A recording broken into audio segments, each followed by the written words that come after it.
तो mixed economy एक ऐसा सिस्टम था जिसमें सोशलिस्ट और कैपिटलिस्ट दोनों के ही बेस्ट भाई एडवांटेजेस हम लोगों को लेने हैं और फिर हम लोगों को काम करना है ना। तो इस तरीके से हम लोगों को जस्ट बताया। और स्टार्टिंग में हमारे इंडिया ने कौन सा इकोनॉमिक सिस्टम अपनाया, that is mixed economic system follow किया गया इंडिया में, राइट। तो अब हम लोग आगे बढ़ेंगे।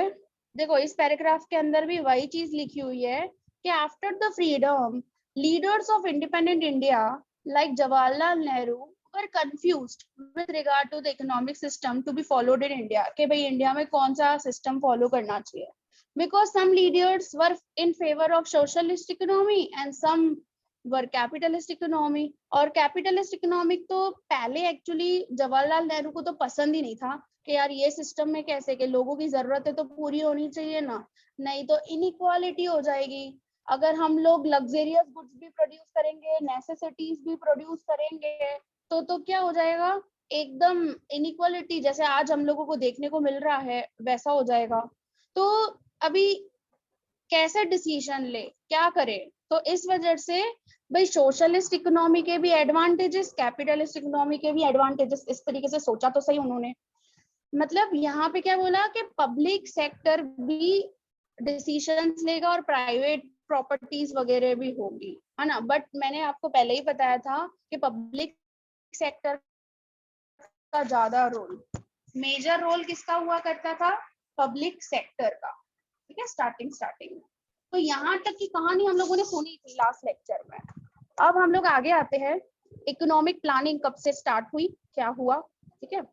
सो इकोनॉमिक प्लानिंग, इंडिया ने ना प्लानिंग करना स्टार्ट किया। क्यों स्टार्ट किया, बिकॉज यू नो कि हम लोगों के देश में कितनी गरीबी थी, हमारे पास प्रॉपर तरीके से नेशनल इनकम अच्छी नहीं थी हमारी कंट्री में, हमारे पास प्रॉपर तरीके से फूड ग्रेन्स अवेलेबल नहीं थे। तो इंडिया में क्या प्रोड्यूस करना चाहिए, कैसे प्रोड्यूस करना चाहिए, किस लिए प्रोड्यूस करना चाहिए, वो सब एक्टिविटीज के लिए हमको इकोनॉमिक प्लानिंग करनी पड़ी। तो इंडिया ने 5 ईयर के प्लान्स बनाना स्टार्ट किए।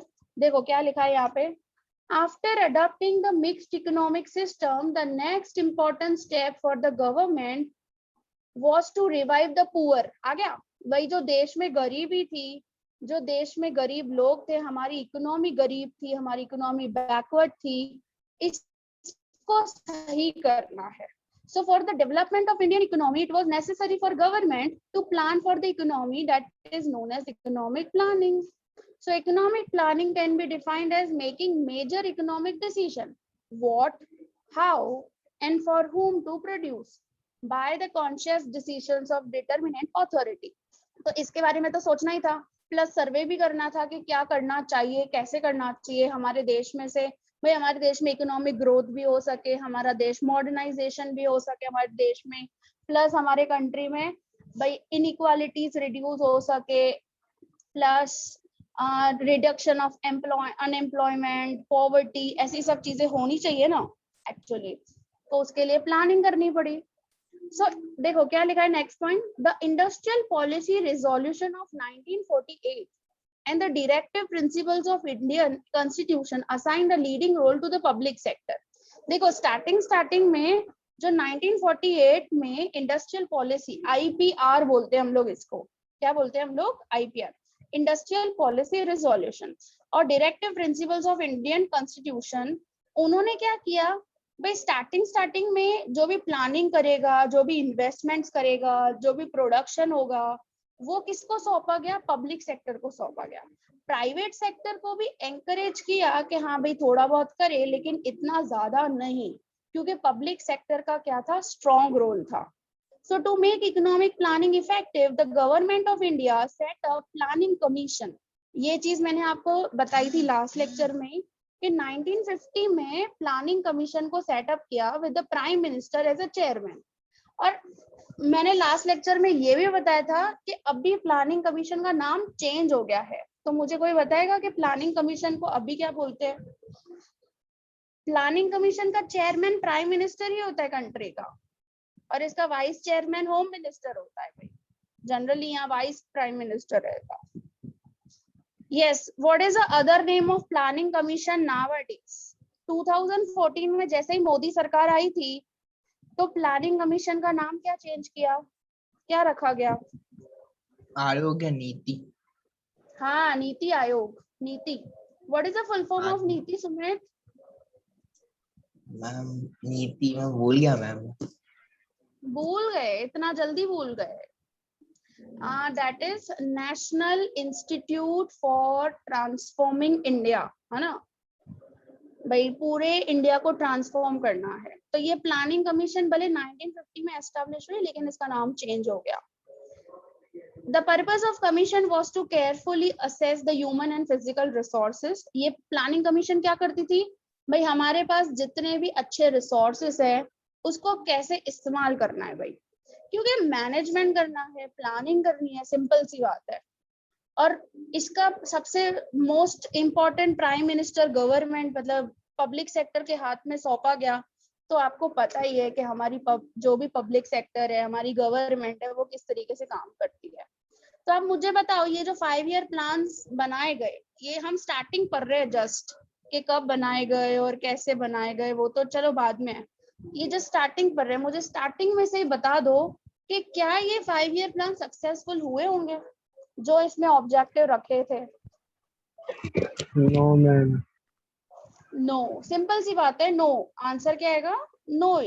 क्योंकि आपको पता है पब्लिक सेक्टर कितना एफिशिएंट है, इतना एफिशिएंट है, इतना एफिशिएंट है, हम तारीफ मतलब हमारे पास शब्द ही नहीं है तारीफ करने के लिए। तो एक्चुअली है ना, ऐसी बात है ना, हमारे पास है शब्द बच्चे कुछ गवर्नमेंट की तारीफ करने में? नहीं। तो प्लानिंग कमीशन फिक्स किया गया, प्लानिंग पीरियड ऑफ 5 ईयर। भाई गवर्नमेंट क्या करेगी, 5-5 साल के प्लान बनाएगी, ठीक है। सो उसके ना हर एक 5 ईयर प्लान में गोल्स डिसाइड करेगी। मतलब ऐसा समझ लो कि जो फर्स्ट 5 ईयर प्लान स्टार्ट हुआ था वो कब स्टार्ट हुआ था? 1951 के अंदर, ठीक है, 1951 में। और ये चीज मैंने आपको बताई थी कि ये इंडिया ने किसको देख के किया था? सोवियत यूनियन, रशिया को देखकर। देखो यहाँ पे ये पैराग्राफ में लिखा हुआ है कि duration of each plan in India, plans are made for duration of 5 years and are known as 5-year plans, and the concept of 5-year plans was brought from the former Soviet Union. Soviet union को देखकर, समझे? Russia, Soviet union क्या है, उसको आज क्या बोलते हैं हम लोग? रशिया। रशिया में इस तरीके से काम होता था। तो उससे ना जवाहरलाल नेहरू बड़े काफी इम्प्रेस थे, तो इस वजह से ऐसा स्टार्टअप किया। अभी देखो गोल क्या रखे, 5 ये जो 5 ईयर प्लान्स बनाए उसके गोल क्या रखे? So the 5 year plans have been concerned with the removal of economic backwardness of a country and to make India developed economy. हमारे देश को डेवलप्ड बनाने के लिए, पॉपुलेशन कंट्रोल करने के लिए, इनइक्वालिटी हटाने के लिए, इकोनॉमिक ग्रोथ करने के लिए, मॉडर्नाइजेशन करने के लिए 1 अप्रैल the first 5-year plan was launched for the period starting from 1st April 1951 और ये कब तक चला? On 31st March 1956, ending कब हुआ? 31st March 1956। तो ये फर्स्ट 5 ईयर प्लान। और मैंने आपको बताया था फर्स्ट 5 ईयर प्लान में कौन से 2 ऑब्जेक्टिव्स को आईएमपी मतलब इम्पोर्टेंट रखा गया था, बता सकते हो? सुनील, सुमित, आप दोनों थे ना लास्ट लेक्चर में। फर्स्ट 5 ईयर प्लान में कौन से गोल्स को इम्पोर्टेंट रखा गया था? देखो ये 4 गोल्स तो आपको दिए दिख रहे होंगे, ग्रोथ, मॉडर्नाइजेशन, सेल्फ रिलायंस और इक्विटी। इनमें से बताओ, इनमें से फर्स्ट 5 ईयर प्लान में सबसे ज्यादा 2 कौन से रखे गए थे? मैम एक तो मॉडर्नाइजेशन, एक कौन सा? मैम इक्विटी और सेल्फ रिलायंस। नहीं, मॉडर्नाइजेशन, नो। सबसे पहले तो 5 ईयर प्लान में इकोनॉमिक ग्रोथ और सेल्फ रिलायंस, इन दोनों को इम्पोर्टेंस दिया था। ग्रोथ मतलब इकोनॉमिक ग्रोथ की बात हो रही है यहाँ पे, देश भर में प्रोडक्शन बढ़ाना है, total production in industry, service sector और एग्रीकल्चर सेक्टर में बढ़ना चाहिए, और सेल्फ रिलायंस, आत्मनिर्भर। ये तब से देखो, ये 4 गोल्स है ना, आपको ये गोल्स आपसे पूछ सकते हैं 4 मार्क में, 3 मार्क में। Goals of the 5 year plan, this is very very very IMP question. हाँ, बहुत इंपॉर्टेंट क्वेश्चन है ये वाला। सो ये 4 बेसिक गोल्स थे। ग्रोथ, तो ग्रोथ में मैंने आपको बताया कि हमारा जब देश आजाद हुआ था तब इंडिया की हालत इतनी बेहाल थी कि नेशनल इनकम तो कितनी कम थी, 3.5% जितना खाली ग्रोथ था, GDP ग्रोथ ओनली 3.5%। बताओ, तो ग्रोथ पहले पहले बढ़ानी थी। फिर मॉडर्नाइजेशन पे अगर मैं आऊं तो मैं ओवरव्यू कर रही हूँ ये सारे गोल्स का। देखो, मॉडर्नाइजेशन मतलब कि दोनों तरफ से मॉडर्नाइजेशन, इंडस्ट्रीज में मशीनरीज का इस्तेमाल होना चाहिए, एग्रीकल्चर में ट्रैक्टर्स और थ्रेशर्स ऐसे टूल्स, प्रॉपर इरिगेशन, और इवन सोशल मॉडर्नाइजेशन भी। लोगों की सोच, जो सोच खराब होती है ना भाई, मैं बोलती हूँ, आपको पता है इंडिया में ना सबसे पहले जब भी मैं पॉवर्टी चैप्टर पढ़ाती हूँ ना, तो वो पॉवर्टी चैप्टर में सबसे पहला मैं पॉइंट यही बोलती हूँ कि इंडिया में गरीबी है, मैं मानती हूँ, लेकिन उससे ज्यादा तो इंडिया की गरीब सोच है। उस सोच में मॉडर्नाइजेशन आना चाहिए, उस सोच में बदलाव आना चाहिए, लोगों की सोच के अंदर भी भाई मॉडर्नाइजेशन होना चाहिए। तो इसके ऊपर भी यहाँ पे बात की गई है। सेल्फ रिलायंस, आत्मनिर्भर, कि इंडिया खुद प्रोडक्शन करे, बाहर से इंपोर्ट नहीं करे, क्योंकि ब्रिटिशर्स के टाइम पर इंडिया क्या बनकर खाली रह गया था, इंपोर्टर फिनिश गुड्स का। तो इससे क्या हो गया था, इंडिया की हालत खराब हो गई थी। इस वजह से आत्मनिर्भर वाला गोल 5 ईयर प्लान के अंदर रखा गया। और इक्वालिटी, वो तो भेदभाव आपको पता ही है, जैसे इंडिया आजाद हुआ आपने देखा भाई इंडिया पाकिस्तान किस तरीके से सेपरेट हुआ था, लोगों की सोच जो हो गई थी, तो वो इक्वालिटी नहीं रही थी, या रिच और पुअर के बीच में भी इक्वालिटी नहीं थी, तो उसमें भी इक्वालिटी होनी चाहिए। ठीक है, तो ये 4 बेसिक रोल आपसे पूछ सकते हैं। मैम इधर इक्विटी लिखा है। हाँ, इक्विटी मतलब इक्वालिटी। अच्छा अच्छा। हाँ देखो, ये जो है ना, क्या बोलते हैं, फ्लो चार्ट बना हुआ है, उसमें पढ़ो इक्विटी क्या लिखा है। It aims to ensure that everyone gets basic needs and to reduce inequality. भाई इक्विटी मतलब इक्वालिटी, वही बात होती है, सेम। ठीक है, चलो अभी है ना, हम लोग ये पढ़ते जाते हैं भाई, आपका एक एक चीज को पढ़ेंगे। क्या लिखा है, as all the goals can not be given equal importance in all the plans. देखो मैंने वही बात की ना, यही चीज मैंने आपको बोला कि पहले 5 ईयर प्लान में ऐसे सारे गोल्स को इंपॉर्टेंस देना पॉसिबिलिटी नहीं था, तो इसी वजह से ग्रोथ और सेल्फ रिलायंस को ज्यादा इंपॉर्टेंस दिया था।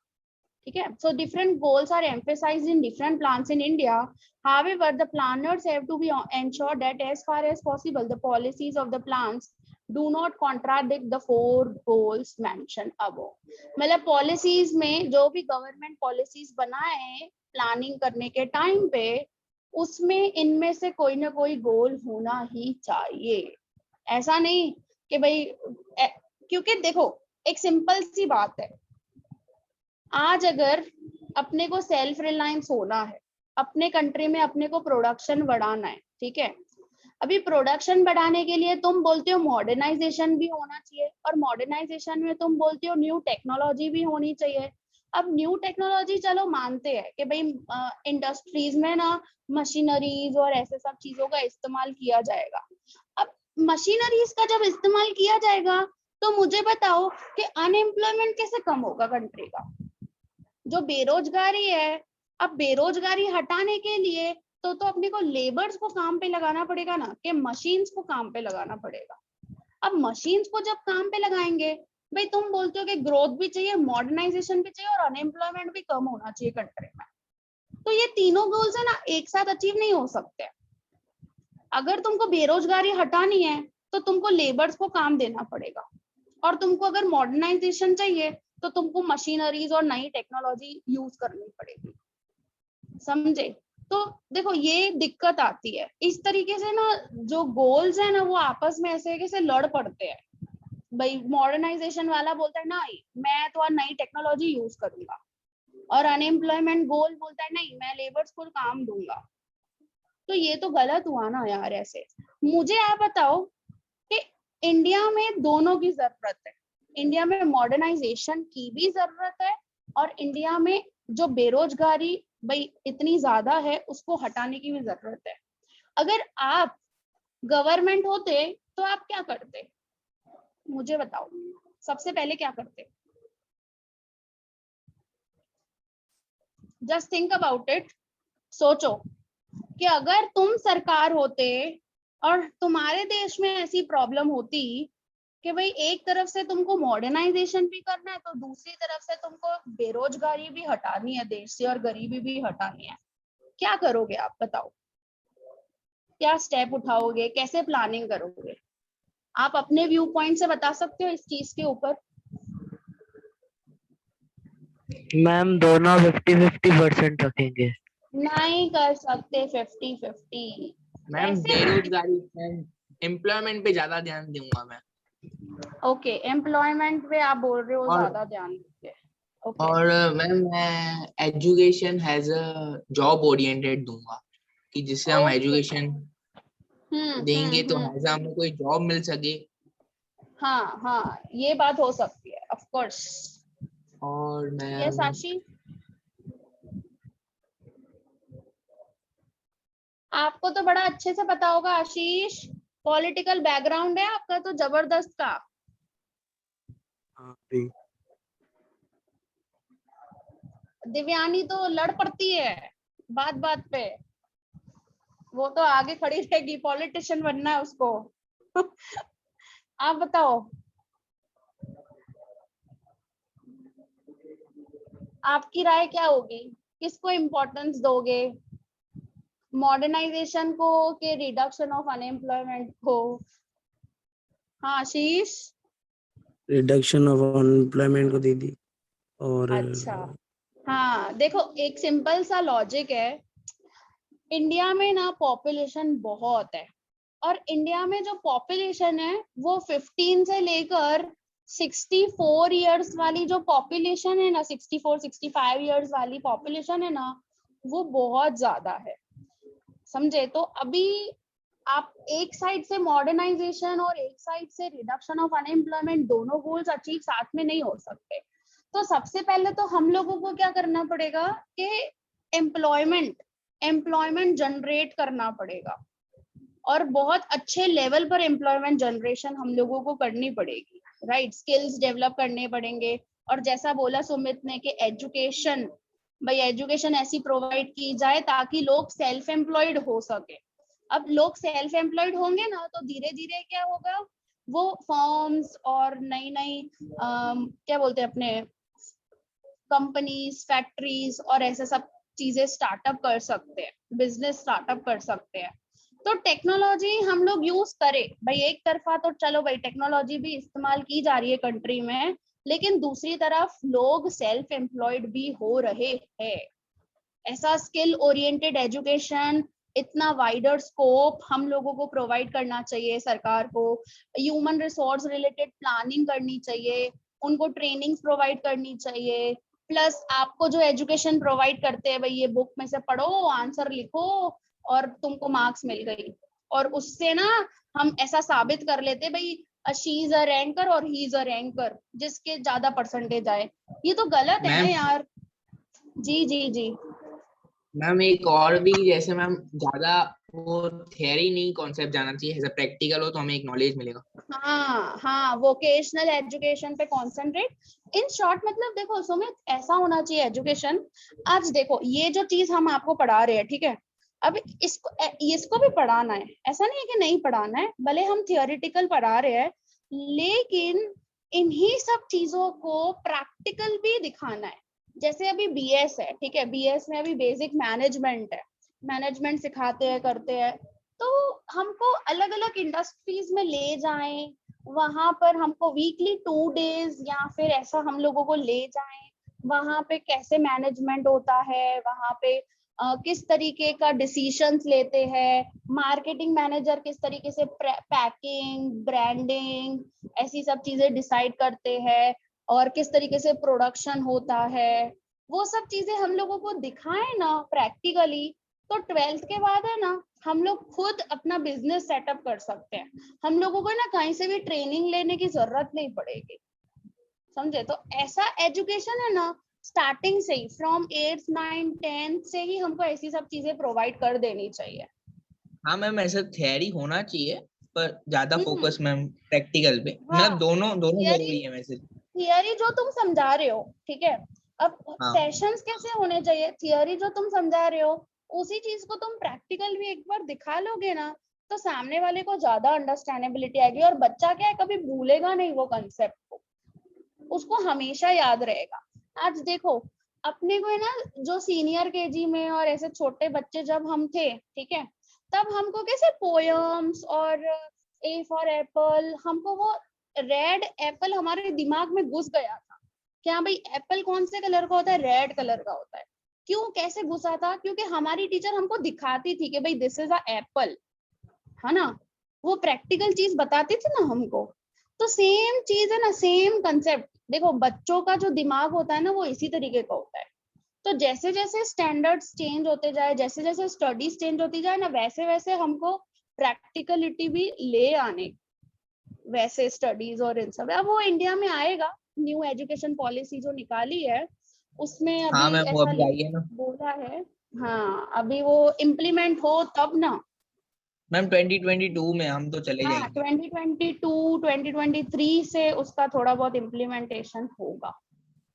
अभी हाँ मैम, हमको जैसे बेनिफिट 10 ही नहीं मिलेगा। सीबीएसई ना, हाँ 10 सीबीएसई ने भले ये निकाला, लेकिन 10 सीबीएसई बोल रहा है कि वो है ना 11th में और 12th में मतलब ऑप्शन दे सकता है वो साइंस, मतलब there is actually no stream नहीं रहेगी कोई भी, आप अपने बेसिस पे सब्जेक्ट सिलेक्शन कर सकते हो। तो ऐसा मैम हो सकता है अभी। जी जी जी। मैम वो अभी मैंने सुना कि सीबीएसई ने हैज अ, जो 2022 के जो हम एग्जाम्स अपीयर होंगे ना हमारे बोर्ड्स के 12th के, तो 20% मैम कम्पिटिटिव क्वेश्चंस पूछेंगे। मैंने ऐसे उसमें पढ़ा था सीबीएसई की साइड में हम्म। कि 60% है जो हम पढ़ रहे हैं, 20% कुछ हाँ और 20% एक कम्पिटिटिव क्वेश्चन। ओके, मतलब लाइक अ केस स्टडी वगैरह कुछ बनाकर और ऐसा सब कुछ हाँ पूछ हाँ सकते हैं। हाँ मैम, वही। और कम्पिटिटिव जैसा थोड़ा बहुत है ना, इस साल के अंदर भी मैं आपको बताऊं सुमित, तो किया ही था। असर्शन और रीजन वाले क्वेश्चंस वगैरह ना एमसीक्यूज में इन्होंने डाले थे, भले 20 मार्क के एमसीक्यू किए थे, लेकिन ऐसे क्वेश्चंस है ना थोड़े बहुत लॉजिकल वाले, वो इन्होंने डाले थे,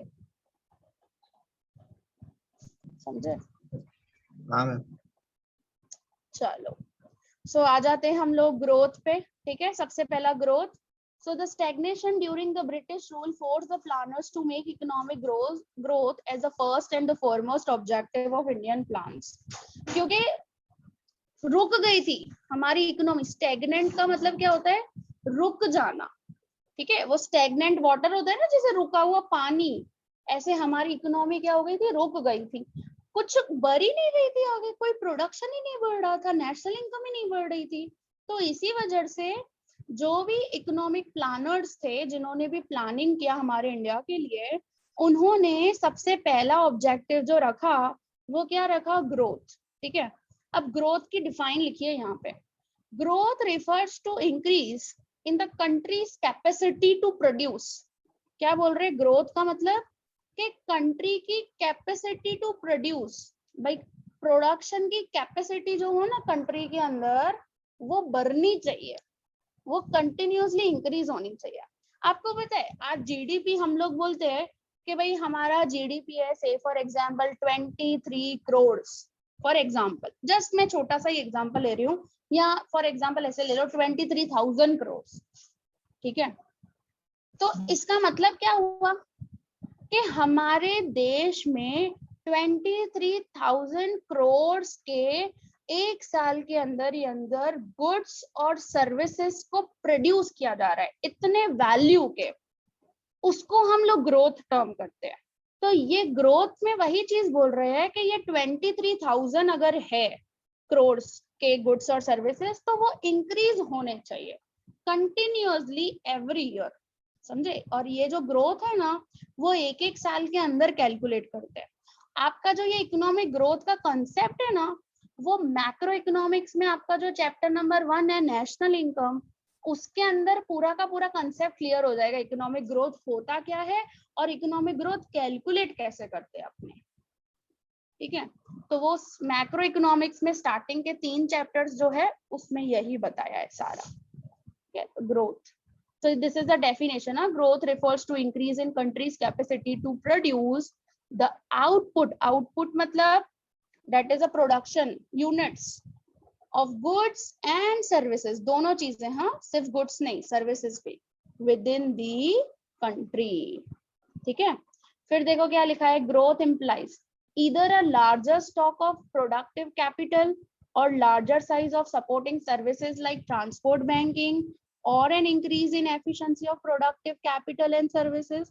कुछ भी भाई, प्रोडक्टिव कैपिटल का स्टॉक बढ़ रहा है या सर्विसेज बढ़ रही है बैंकिंग ट्रांसपोर्टेशन की, या एफिशिएंसी बढ़ रही है भाई काम करने की, कुछ भी, ये सब चीजें इसके अंदर इंक्लूड ही होगी, ठीक है। So a good indicator of economic growth in the language of economics is steady. Steady मतलब continuous increase in GDP, gross domestic product क्या होना चाहिए, continuously increase होना चाहिए। देखो नीचे ना डिफाइन दिए ग्रॉस डोमेस्टिक प्रोडक्ट की, मैंने अभी अभी बोला ना वैल्यू कंसिडर की जाती है। जैसे फॉर एग्जांपल जीडीपी हमारा 23,000 करोड़, ठीक है। अब जीडीपी की डिफाइन पढ़ूंगी और फिर 23,000 करोड़ बोलूंगी तो आपको पता चलेगा। देखो GDP refers to the market value, we are considering what, market value ले रही हूँ ना मैं 23,000 crore of all finished goods and services produced in a country during period of 1 year। एक साल के अंदर ही अंदर 23,000 करोड़ के हमारे कंट्री में फाइनल गुड्स मतलब जो कस्टमर को सेलेबल हो, फाइनल गुड्स एंड सर्विसेज को प्रोड्यूस किया है इंडिया ने, ठीक है। इतने रुपीस का, हम रुपीस में लेकर आते हैं इसको जीडीपी को, ठीक है। और ये अगर कंटिन्यूअसली भाई से फॉर एग्जांपल 2022 में अगर बढ़ जाता है 23,000 करोड़ की जगह पे ये हो जाता है 28,000 करोड़ का गुड्स और सर्विसेज प्रोडक्शन, तो ये अच्छी बात है ना। फिर 2023 में और बढ़ जाता है 28 की जगह पे 32,000 करोड़, फिर और बढ़ जाता है। तो ये सब बढ़ते रहना चाहिए कंट्री में, जो अच्छा साइन है कंट्री का कि भाई इंक्रीज हो रहा है जीडीपी कंटिन्यूअसली।